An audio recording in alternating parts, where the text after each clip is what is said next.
उसी समय जब मैया सती भोले बाबा के चरणों पर गिरी तो भगवान भोले बाबा ने कहा, दूर खड़ी हो जाओ सती, शिव संकल्प कीन मन माही, जातन भेंट सती अब नाही। हे सती, अब तुम ऐसी एक नहीं 1000 सती बन करके आ जाओ, फिर भी मैं तुम्हें कभी पत्नी का दर्जा नहीं दूंगा। आज भोले बाबा कैलाश पर्वत पर समाधिष्ट हो गए। आज मैया सती कभी उन वृक्षों से पूछती हैं, कभी नादिया से पूछती हैं कि मेरे भोले बाबा कब समाधि को खोलेंगे। ये विद्वानों का मत है कि भगवान भोले बाबा ने 87,000 वर्षों के बाद समाधि को खोला। और जैसे ही समाधि टूटी, एकदम से भोले बाबा के पास में मैया सती आई और बोली, भोले बाबा मुझे माफ कर दो, हमसे गलती हो गई। जब ये कहा कि हमें माफ कर दो, गलती हो गई, आज भगवान भोले बाबा ने कहा, देवी कुछ समय बैठ करके सत्संग चला है तो क्या देखा मैया सती ने कि कुछ देवतागण आकाश मार्ग से होकर के विमान पर बैठ करके जा रहे हैं। तो सती ने पूछा, भोले बाबा ये कौन है और कहाँ जा रहे हैं? तो भोले बाबा ने कहा, अरे हमें क्या पता जी कहाँ जा रहे हैं, अरे हम तो अभी समाधि से मुक्त हुए, तो तुम्हें पता होना चाहिए कि सब कहाँ जा रहे हैं। बोली, नहीं भोले बाबा आप बताओ ना ये सब कहाँ जा रहे हैं। तो भगवान भोले बाबा ने कहा, देवी अगर तुम ये जानना चाहती हो कि ये कहाँ जा रहे हैं तो ये सब तुम्हारे पिता दक्ष प्रजापति के यहाँ कनखल में जा रहे हैं। क्या कहा? कनखल में जा रहे हैं। तो सती जी बोली, जब मुझे कनखल में जा रहे हैं तो मेरे पिता का ऐसा कौन सा उत्सव है जिसमें ये देवता लोग जा रहे हैं लेकिन तुम्हें नहीं बुलाया? भोले बाबा बोले, बस देवी बात तो यही है ना कि तुम्हारे पिता ने मुझे नहीं बुलाया, आखिर क्यों? और ये सच है कि भला भगवान भोले बाबा दक्ष प्रजापति के दामाद थे, फिर भी भगवान भोले बाबा को आमंत्रित नहीं किया। इसका कारण क्या था? क्योंकि कभी कहते हैं कि एक बार ऐसा हुआ कि भगवान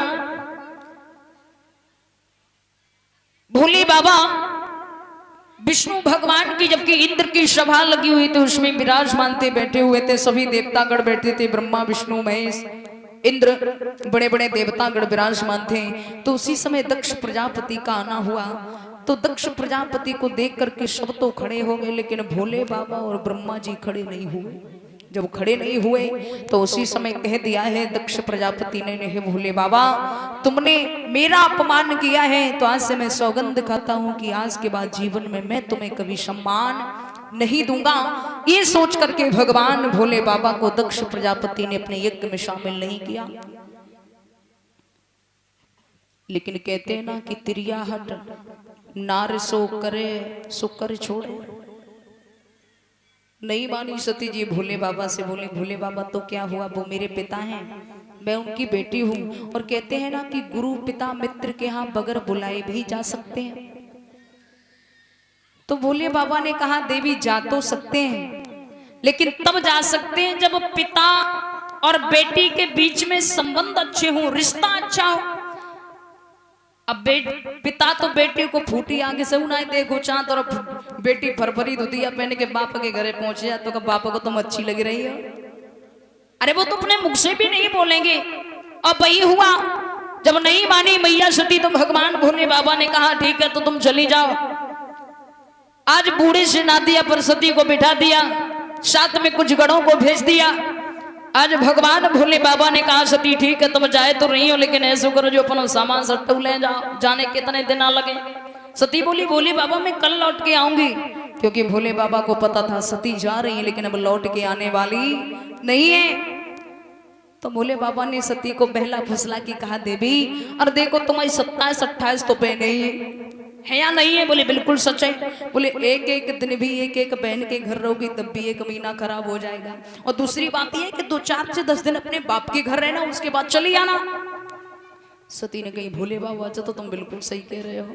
तो आज भोले बाबा मैया सती को एक नादिया पर बिठा करके गणों के द्वारा जब विदा करते हैं तो मैया सती को बहुत बुरा लगा, क्योंकि आज मैं तो जा रही हूँ लेकिन मेरे पति का कोई आसन नहीं है, मेरे पति का कोई सम्मान नहीं है। आज मेरी भगवशोताओं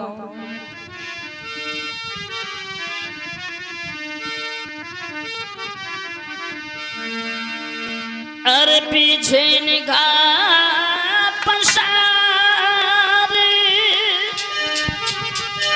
और बात की छूट गई थी बाबा तारी रे।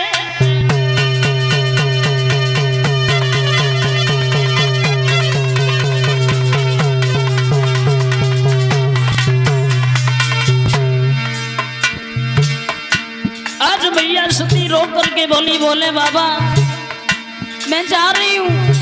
जाओ सती जाओ,